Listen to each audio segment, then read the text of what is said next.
Okay.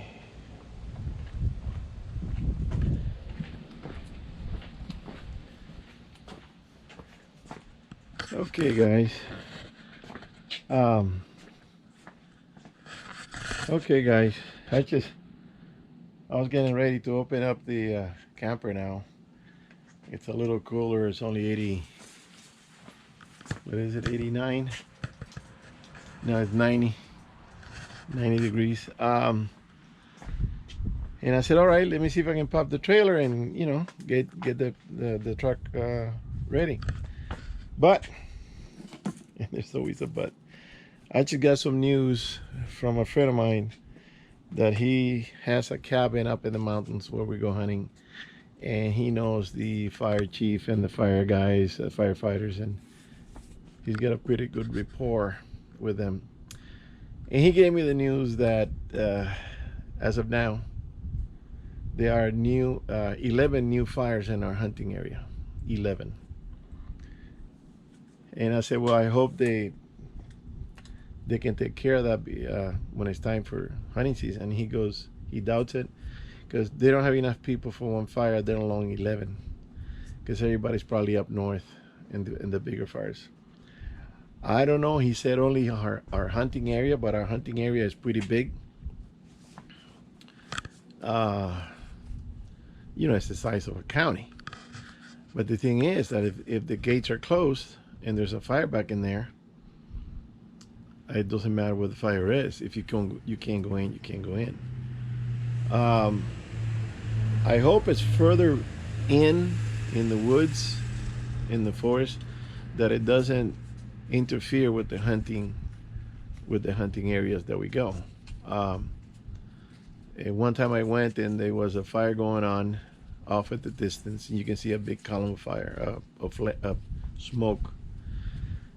And I met with the fire people, the fire guys at night at a dinner, and I asked him, is this man-made or is this natural? He goes, no, it's natural, but we're keeping an eye on it. And right now it's not in the way of anything, so they just let it burn like they should.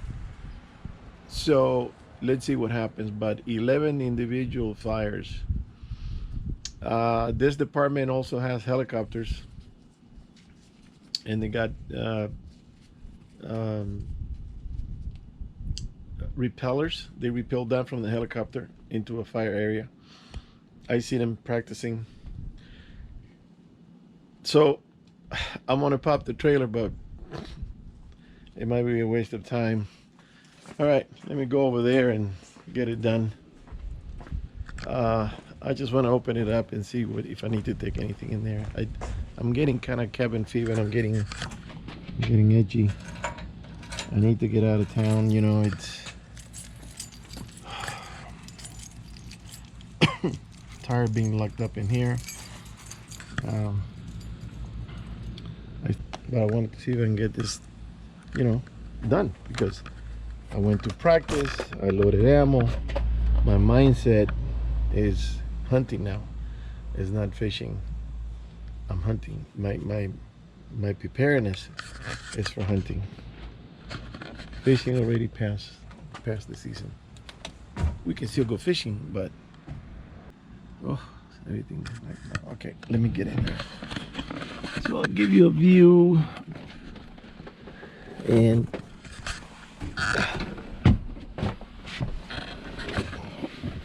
I got these pants that I like. They're pretty light. I usually wear that. And I got this big cushion that if I bring the sofa down, pull this out and bring this back down, I can put this folded mattress, which is very thick and very cushy, and it makes it comfortable. I also got to install this battery box, and it's pretty warm here. Oh, just hit my head. It's pretty warm in here. So let me see. That window is closed. I gotta get the little one there is open. Get in here, get in position. Okay. Okay, I already unhooked the hooks on the outside. So let's get this ball rolling. You know what? I need to use both hands. So let me see if I can set this up here. The lighting's gonna be.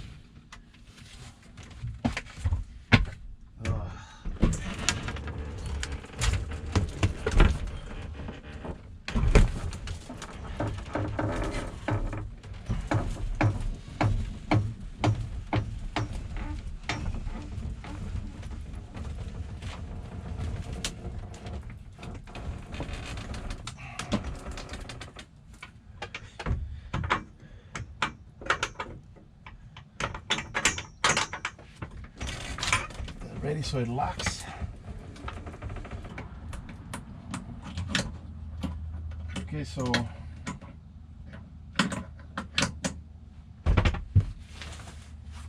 that there. A lot of water on the floor.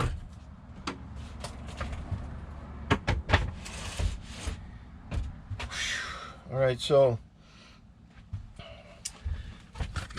open up here.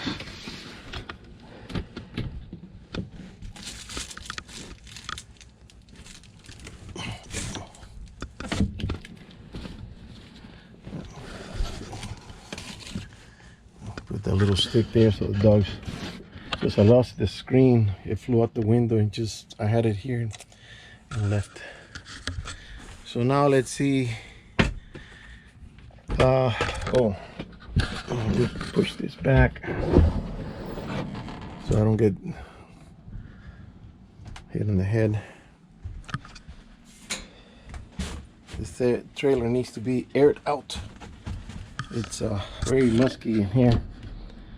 See, it's empty. I got nothing in there. No clothing, no nothing.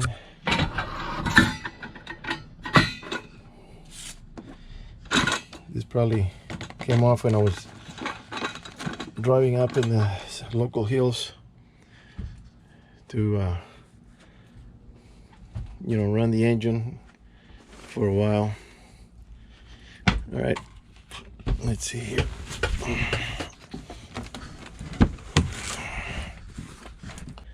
Some underwear, some socks, some odds and ends. Okay, nothing major, some t-shirts and stuff.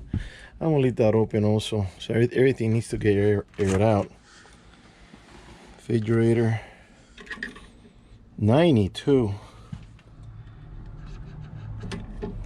And to give you an idea of the temperature in here,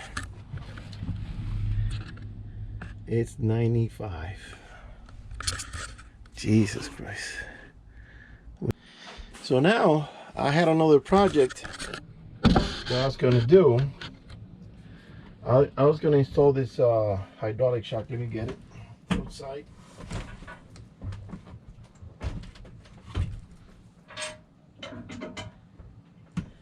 It's too hot to do it now, but I just wanted to get this thing set up. So I went and bought a new one. This is 26 inch, I believe.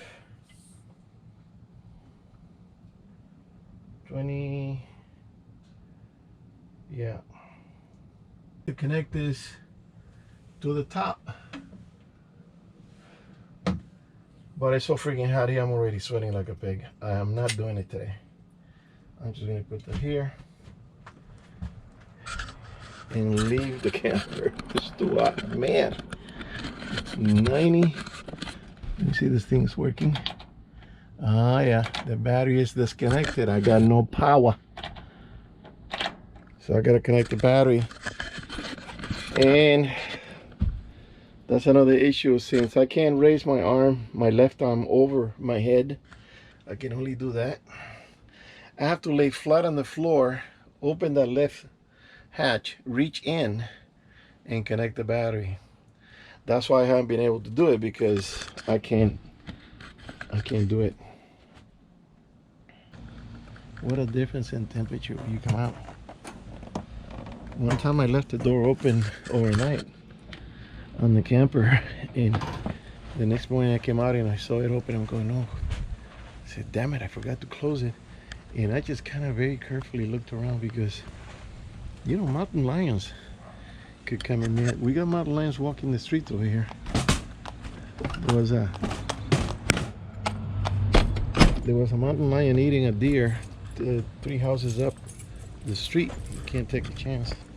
You know what that's gonna do? It's gonna push the deer away from the earth. It's gonna be a bust. It's gonna be a bust. I don't believe this. And I already had 2 areas picked out. I've been searching on Google Earth, and I was gonna go to my old spot, and I was almost guaranteeing myself that I was gonna catch a deer. And you know, getting all psyched up, you gotta be positive. You can't say, well, let's see if we can find one. No, we're getting one. That's my attitude. We're getting one. The problem is that now with those fires in my backpack, I mean, what are you gonna do? You know, and these people here, they blame everything on global warming. These people have a one-track mind. They don't understand how nature works. They don't want to understand. They probably know. I don't think. Well, yeah, they're stupid. Oh, since I'm going to talk about the government, I'm going to give my government official hat.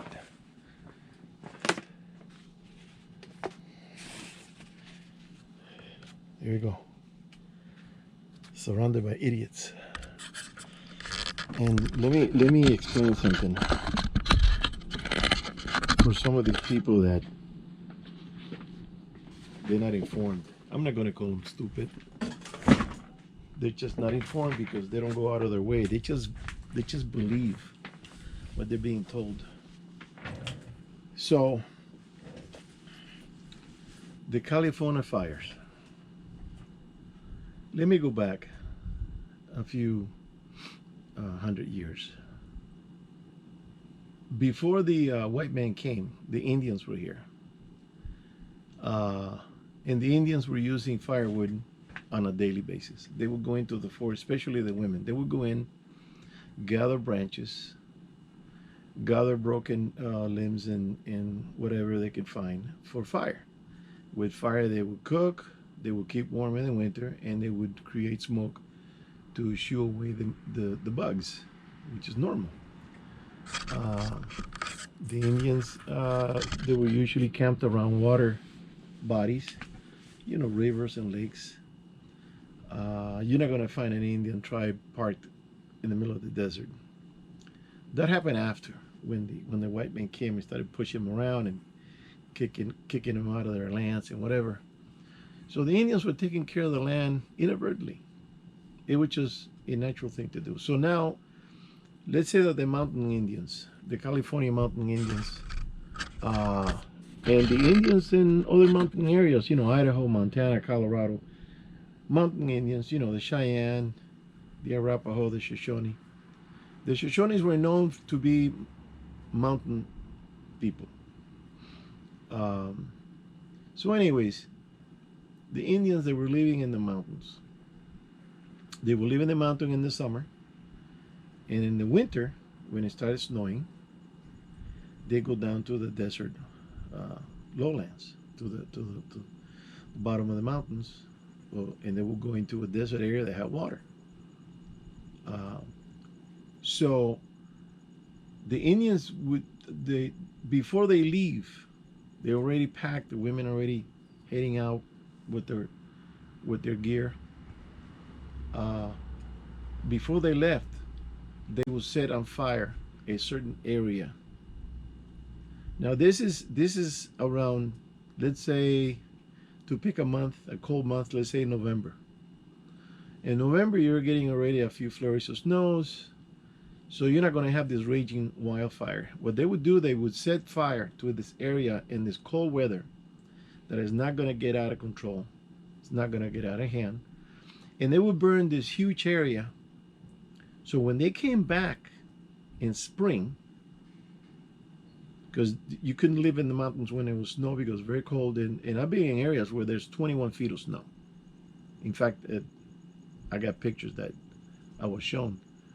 21 feet of snow. You're not going to survive there. So you have to get out of Dodge. So the Indians would go down to the desert for the winter. And then when it started getting hot in the summer, before the summer, they would go back up to their camp in the mountains. When they got there, they already had this area already burnt. And what do you get when you have fire? New growth. What do you get when you get new growth in the mountains? Deer.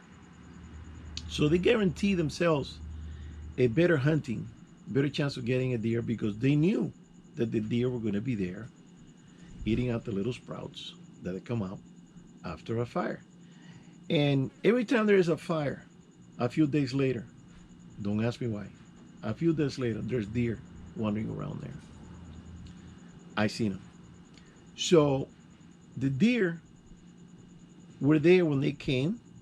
So that was their food source, their main food source, because they would eat probably whatever they can catch, squirrels and raccoons, whatever, nuts and berries. But their main source of food was deer meat. There were some areas where there was water, and there was areas to shoot from with the arrow. I found an arrowhead by an area like that. It wasn't really a complete arrowhead, which was only half.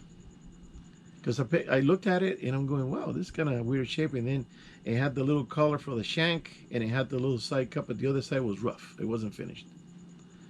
So the Indians would do that. So then when the white men came and they started harassing the Indian, the army put them in reservations. Now you took that equation out of the forest. You took that maintenance, the collecting, and we're talking about millions of Indians.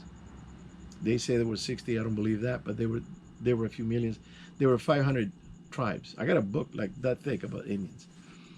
So the Indians were taking care of the forest. They would burn some areas. They would pick a lot of the down wood, a lot of the firewood for their use. So when there's a fire going on, there wasn't that much debris on the ground to catch on fire like the way we have now. It's an inferno. It's hard to put them out because there's so much fuel on the ground. Well, that fuel was used by the Indians. Okay, now, the white men came in, especially in California, looking for gold. And every time there was a natural fire, they will run over there, chase it, and put it out.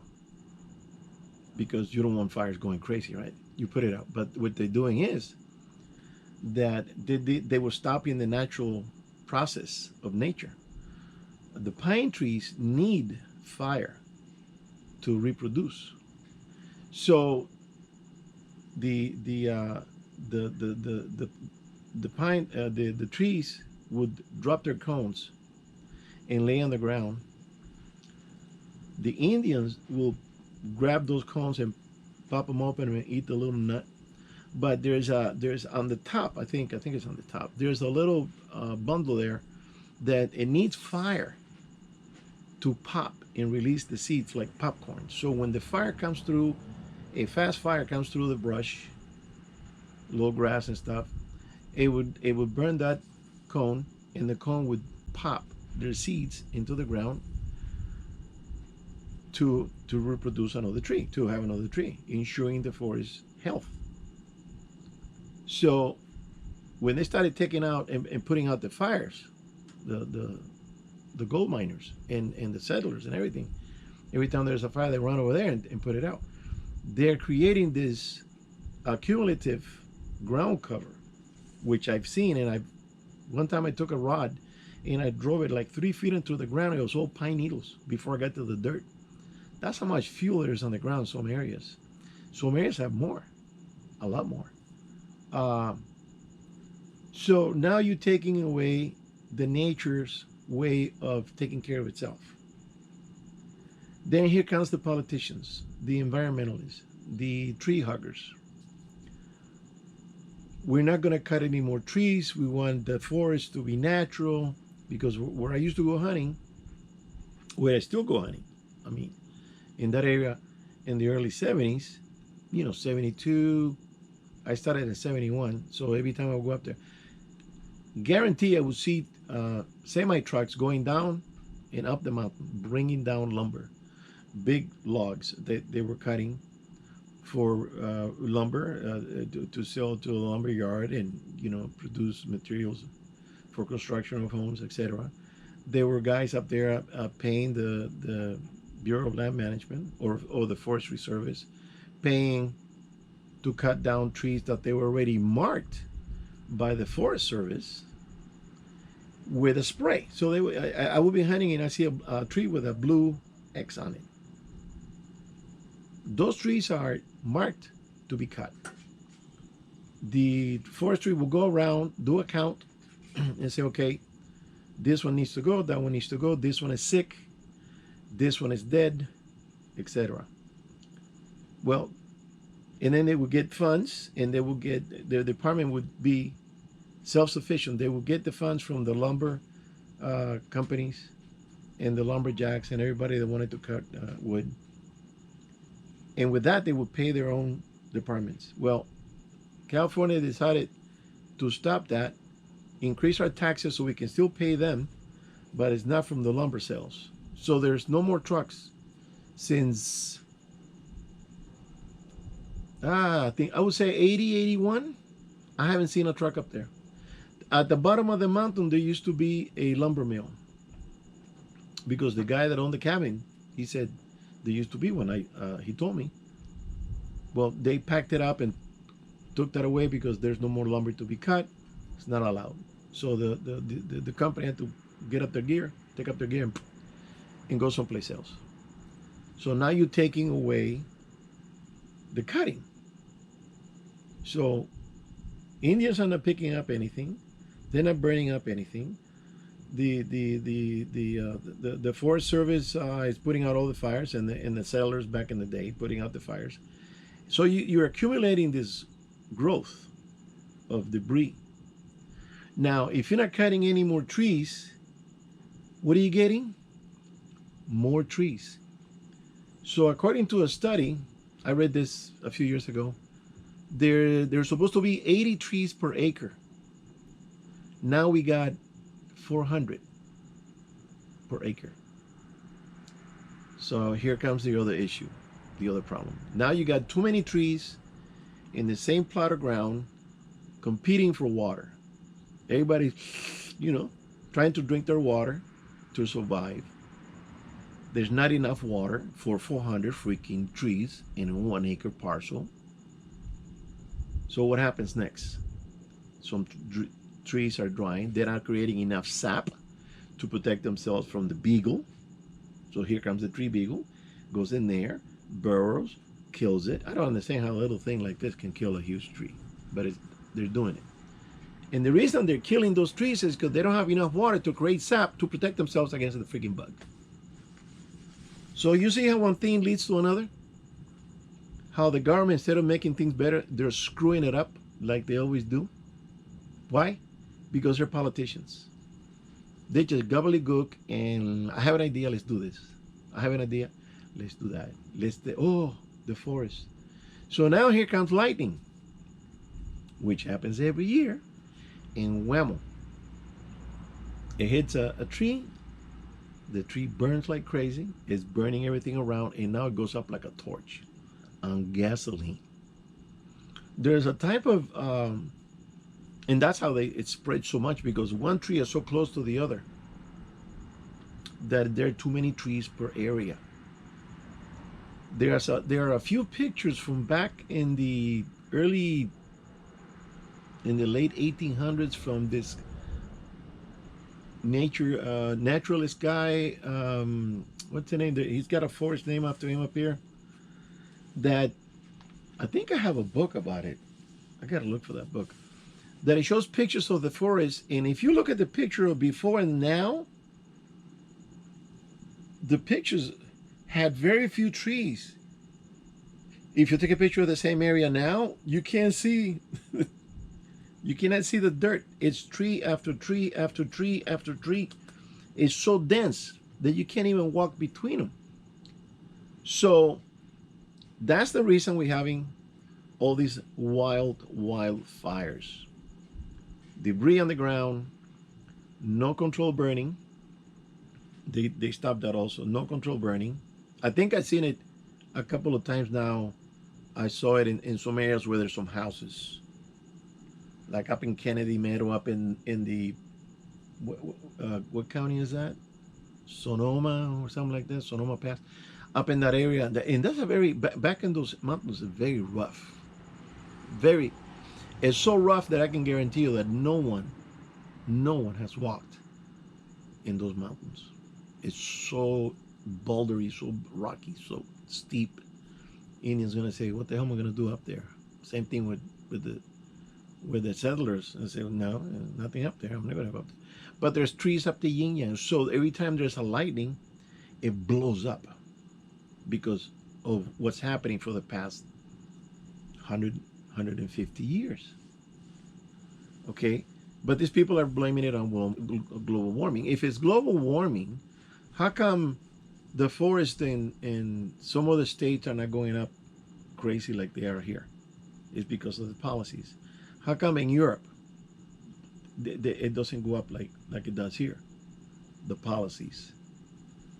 How come in Africa, which Africa's got a lot of dry areas, but the animals there, they're eating the vegetation, the elephants and giraffe and wildebeest, and all these animals are keeping the trash down, keeping that grass down. But you let it grow, like a couple of 3 years ago, I decided to go to this old spot that I used to go with my pop-up. I had a little pop-up trailer, and the grass was only I don't know, 6 inches high, and you can just camp there and had a fire ring and the whole thing. You can't get in there now. You can't get in. There's so much crap on the ground. The vegetation, you got a manzanilla brush up to your neck. The bitter brush, and everything is overgrown. Everything is overgrown. And then you get a fire by a spark or whatever, nature's way of trying to take care of itself, and it blows up. That's the reason we have these crazy wildfires. It's not because of global warming. Now we have an issue with water. We're low on water in the northern areas. Over here, we're still okay in California. In Southern California, we're okay. But up in Northern California, they have an issue with water. Well, when that Oroville Dam broke, they had to dump billions of gallons. They need to make another reservoir and save the water instead of dumping it, so we don't run out of water. Every time it rains, the water goes down the street, into the gutter, out to the cement river, the LA River, which is just a canal, and that goes out to the ocean, wasted water. How come they don't put a little reservoir with a pump to, ooh, just felt a little earthquake, with a pump that pumps the water up to canyons up here? We got a bunch of empty, dead end canyons. Close a few of them up, fill it up with water as a reserve. No, they don't think about things like that because they're politicians. They don't have a degree in engineering. They don't have a degree in building. You don't need a degree. You just need some imagination, man. But these people, all they do is raise taxes because they think everything is solved with money. And they don't put the money to use in the right way.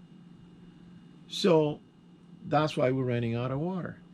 How come we don't use the ocean as a water source for the city, for drinking water? Build a couple of desalination plants and get the salt out of the water and run it through the pipes for drinking. How come there's a fire, they have to go to the lakes and suck up water with those water buckets and a helicopter to dump them on the fires? How come they don't go to the ocean? The ocean is only 15 miles from here. A quick trip. How come they don't go and do that? How come they don't put a pump in front of the dams to pump water back into the dam. So you're using the water from the dam, you're creating energy, and then you release it, and there it goes, downriver. We'll put a pump in there and pump some of it out. I know that the downriver, you're going to have farmers and stuff, and people want to ski or whatever. But if you're running out of water, you got to come up with some solutions, man. Don't just blame it on global warming. You need to resolve the issues with some imagination. Don't just blame it on something that you can't control. So you blame it on something you can't control. Oh, I did my job. And we're going to keep pushing it. We're going to keep pushing it. You know. And that's what's going on in the state. We're surrounded by idiots. You know, the issue with the electric car. I had an argument, well, not an argument, it's a discussion with some people. This is about 15 years ago, before the electric car was really coming out. We had the hybrids. And I said, electric cars are the worst thing that you can come up with. We should use ocean water to create energy. You know, use the nitrogen. And the guy turned around, what do you mean? And I said, yeah, electric cars, they pollute more than gasoline cars. Oh, that's impossible. So I said, listen, where do you think electricity comes from? Out of the wall, right? Magic? How do you think they produce? They're producing electricity in this country. It's not with nuclear rods. It's not nuclear. It's coal and oil.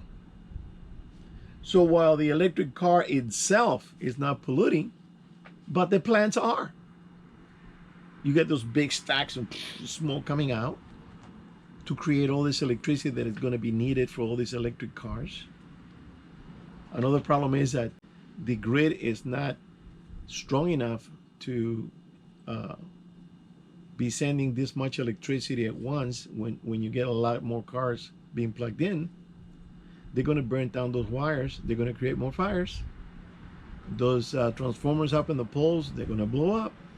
They're not designed to handle that load. They need to upgrade the whole electrical grid with bigger wires. And let me explain something about electricity. Electricity is like water. Oh, look, I got a pipe here that I can. This is a leftover repair from the yard sprinklers. Okay, electricity runs like water. You have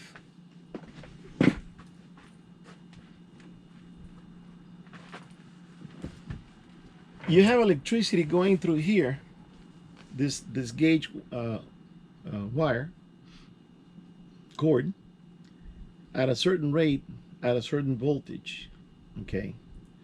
But if you're gonna plug in, let's say that everybody on the street has electric cars and everybody's plugging in about the same time, you're gonna overheat this wire on the streets, or if it's coming underground, you're gonna overheat it. It's gonna eventually fail. It's gonna burn. You're gonna need to replace it with a bigger wire, because, like I said, electricity is like water. You get a certain amount of electricity running through here like water. You're gonna get a lot more electricity running through something like this, because the capacity is bigger. So electricity runs like water. And I'm not making this up. I learned this in electrical classes when I was taking construction and stuff like that. Anyways, the thing is that everybody thinks that it's magic. Oh, I got an electric car. Well, the electric car that you're gonna go and plug in at a station somewhere, you plug it in and say it'll charge you in 40 minutes, because that system is made to forcibly push that electricity, because it's got a major, the bigger wires, and it's connected to some sort of a transformer that is pushing more electricity, and it'll charge you your car in 40 minutes or 45 minutes. But if you plug it in at home with a little wire that size, it's going to take you all night. Okay? So then you get the people that say, oh, we're going to have solar. Yeah, we're going to have wind. Well, the wind doesn't blow constantly all the time. And you're going to have an ugly skyline if everywhere you have a hill, you're going to put a row of windmills flying around. They're ugly as hell. I have a better idea for that, but I'm not going to bring that into this conversation. The solar, well, in California, down here in Southern California, yeah, we do get sun most of the year. But look what happened in Texas. So let's say that you needed to get the hell out of there and your car's not charged up, everything is frozen over. How are you going to charge your car when the grid is down and it's frozen? Okay. What was that it was making cleaning up the ice of those towers, the icing, all those wires and all the transformers that got frozen over in Texas? Helicopters burning fuel, not electricity. So you cannot get rid of oil. You cannot get rid of fuel. It could help the grid, the solar and the wind. It could help it, but it can never replace it. Guarantee you, can never replace it, because there's a lot of heavy equipment. Electric cars is okay for commuting. That's it. Yeah, they're coming up with pickups and those weird things that Tesla made as the most ugliest things I've ever seen. You're not going to have a vehicle like that for serious work. You're not going to have a semi. You're not going to have a Caterpillar, a backhoe, an airplane, a jet. You're not going to have none of that stuff with electricity. It's a pipe dream. It does not work. It's never going to work. Electricity is made with oil and coal. Every time they say, "Oh, look, I did this," you know, to run a toaster, you're going to need like 10 panels. You think you're going to have in a good day, you know, sunny, bright day, because a toaster is pulling 1,500 watts. Okay. And if you don't believe me about the electricity, run your microwave and your toaster at the same time, and you're going to see those breakers start popping. Can it handle it? It cannot handle it. Well, the same thing is going to happen to the grid. So now this Ñame that we have for a president, he says he's doing an infrastructure. He's not talking about roads and bridges and tunnels and reinforcing for earthquake. He's talking about that we have to pay now to replace all this wiring around the country, which are going back and forth. I think it goes around the world 5 times, I heard. So to replace all that wiring, all those transformers, all those power stations, we have to replace them all, so the electricity can, those units can take the electricity, run them through them, because when we have a lot of people, let's say 1 million electric cars, it's going to run that shit down and it's going to burn up. And the only thing that's going to happen, what happens when you have a demand? Prices go up. So we're going to be paying for a lot of electricity that we're not using, because some bozo like the idea of an electric car. Okay? I don't like them. I don't like them. You want to make an efficient vehicle? We have a gas tank here. It's called the Pacific Ocean. We have enough power sitting there for millennium after millennium after millennium. So now the other people that they're saying that the ice is melting and the water is rising and yada yada. Okay, I got a guy that he's an environmental. He called me, a friend of mine. Oh, Venice is getting flooded. You know, Venice, Italy. And I said, Venice is getting flooded. Okay, why? What happened? Oh yeah, it's underwater. And I said, well, dude, it's been like that for centuries. I said, Venice is not getting flooded. Venice is sinking. What do you mean? It's sinking. The city is sinking. Because what happened was that when the Romans lost it in the year 402, here comes the barbarians and their Germanic tribes rampaging and killing and sacking and everything. And the Italians from that area, they headed into the swamp. That used to be a swampy area. It's like a floating earth, like Miami used to be like that. Anyways, that's what Miami means. It's floating earth. So they started building huts, hidden away back in there where the Germanic tribes didn't go in because they didn't even know there was people there. They didn't bother to go in because it was very difficult. So they started, the people that moved there, trying to run away from the savages, killing everybody. They started building more and more and more, and then the centuries passed and everything come down, and well, not the century, but years passed, and then everything come down, and the Germanic tribes left and everything. And they started building them with stone, marble, and granite, and all this heavy stuff. And yeah, they got some beautiful buildings, but the reason it's sinking because they built with heavy stuff. If they would have kept the huts, everything would have been fine. But see, this guy is low information. He doesn't. So he asked me, "Where are you getting your information?" I said, "Look, man, I'm not going to be arguing with you. Go look it up. This is plain knowledge. Look it up." I said, "The day that you call me, telling me that the water is up to the parking lot in Redondo Beach, then I'll be alarmed. Until the day, don't bother me with this stuff. It's ridiculous, So the issue with the water is that they have to make more room, more dams, and more spaces, and repump the water. The issue with the fires, they have to start cutting and landscaping millions of acres because they haven't done it for years. They're going to have to bring in the lumberjacks and bring in the lumber companies, cut those trees down, make them into houses, make them into structure. They will not burn. The issue also is they don't want to have controlled fires because carbon. Oh, we're releasing carbon. They go, yeah, but when you have a wildfire, you're burning a lot more carbon into the air. So which one do you want, less or more? So if you cut those trees down and use them for something productive, you're sequestering that carbon in the wood, and it won't be released. So they have to bring back all these old, easy ways of taking care of the business there. There's a lot of solutions, but these idiots, either they know or they don't care, or they don't want to know and they don't care. They just want to have this agenda going so they can raise the taxes for more stuff,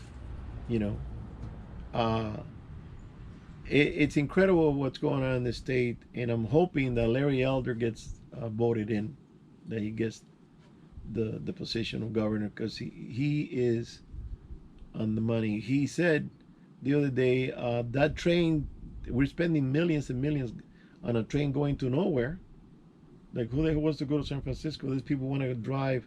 They want to go to San Francisco and go through the wine country and sip wine and eat cheese, and we're paying for that, huh? They, for their pleasure, those uppity liberals, they want to do that, and we're paying for millions. So he says he's going to cut that off and use the money for brush abatement in the mountains, and try to.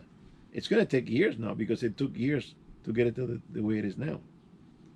So all these things that are happening here, how come they don't happen elsewhere?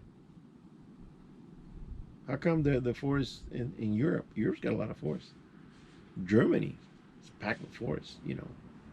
The Low Countries, all these countries up there, they got Austria and everybody. They got forests up the Union. How come they don't go crazy like that and burn like they do here? Because they clean them. How come Arizona doesn't go up and fire? I drove to Arizona. I went to an expo, a four-wheel drive expo show. Went there with my wife, and we went with a camper. We had a nice weekend.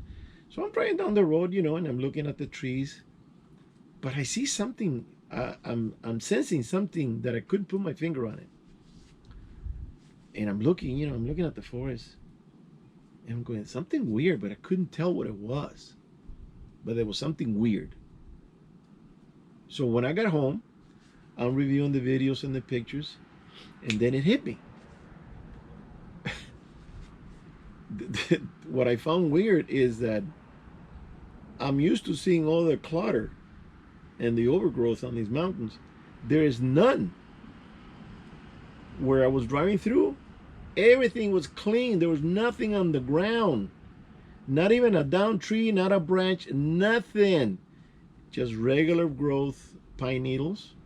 If there's a fire there hidden by lightning, lightning is going to burn that pine needle real quick and keep going. That's it. Arizona is taking care of their forests. We got to do the same here. Okay. Now, last year, I think it was last year or the year before last, I think it was last year, there were all these fires everywhere. And everybody's yelling, global warming, global warming. And so I have this app, it's Go Hunt, and I'm looking at the app. And I'm looking at all these fires saying, what a coincidence. All these fires are next to roads.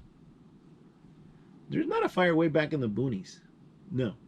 Next to roads. There's a road, there's a fire. Here's a road, there's a fire. You know, within a couple of 100 yards. Those are these idiots that they went around spreading fire on purpose so they can say it was global warming. The same thing happened in Brazil. A group of nuts, because I call them nuts, they went down to Brazil and they were setting the places on fire. Now, when the Brazilian president stood up and said that that is not a natural fire, that is not a normal fire. Those fires were set. They went down to investigate. Those fires were set next to trails and roads. Now, when the Spanish came through the Americas, everywhere they went, they put down on their chronicles that there's always smoke and fire in the distance. Those were the Indians taking care of business, you know, there was always smoke in the distance. You see columns. And that wasn't global warming, okay? There were no cars back then, 500-600 years ago. So the Spanish mentioned that. They also mentioned that the prairies, they were packed with wildflowers. It must have been spring when they came through. I got to look that up. But I even went down to a trip in Costa Rica, and you know, we're driving down to where we're going to stay, and I see the smoke, and I'm going, what's going on? Is there a fire? So I asked the driver, and he says, oh, the farmers, they burnt the land so they can prepare for the crops, because the ash gives nutrients to the ground. And that's the same thing the Indians were doing. The same thing. They were, whoever, there weren't a lot of Indians here planting, but the Indians from Central America, South America, they were burning, they call it slash and burn. They were burning areas to plant the seeds of whatever they were planting, you know, the corn, the squash, whatever they were planting. So it's a natural process, and that way you keep everything controlled, you keep everything down, no overgrowth. Yeah, if you go to a jungle, you're going to have a lot of overgrowth, but there's no fires there because it rains every day. And it's funny, we went to this in Costa Rica. There's a rainforest, so we drive up to the rainforest, and there's a sign that says in Spanish, "You're now entering a rainforest." As soon as we passed the sign, it started to rain, and I started cracking up. I said, "It's like a cartoon, man." It started to rain. It was raining, raining, raining. When we left the rainforest, it stopped raining on the other side. And by the way, next to that forest, the rainforest, there was a big dike full of water, a big reservoir that I think I was told it was made by the Japanese. The Japanese went there and did this thing, did some deal they did with Costa Rica. So they know how to use their wet areas to store their water. So yeah. So now back to the hunting. I mean, if I can go hunt now, I'm gonna bitch about it. I'm gonna go down to the fishing and say, I want my money back, man. This is the second year in a row, and I didn't get no money last year. You're not gonna screw me again this year. So let's see what happens. So now tomorrow I'm gonna have to go in, I don't know, 90-degree weather. I'm gonna see if I can go early and maybe do something there for half a day. And maybe work on the boat and maybe do some fishing, because if the hunting is closed again because of these fires, you know, I gotta get the boat ready to go fishing at least. Otherwise, I'm gonna go nuts. I mean, I still got projects here that I gotta finish, but I do things by season. So hunting, I concentrate on that season. Then fishing, I concentrate on that fish, on that, And then when there's no hunting or no fishing, then I'm concentrating on projects around the house or taking care of the property, taking care of vehicle, something. I got the year is cut into slices of things to do, projects. And another project I have is to organize this mess I got here.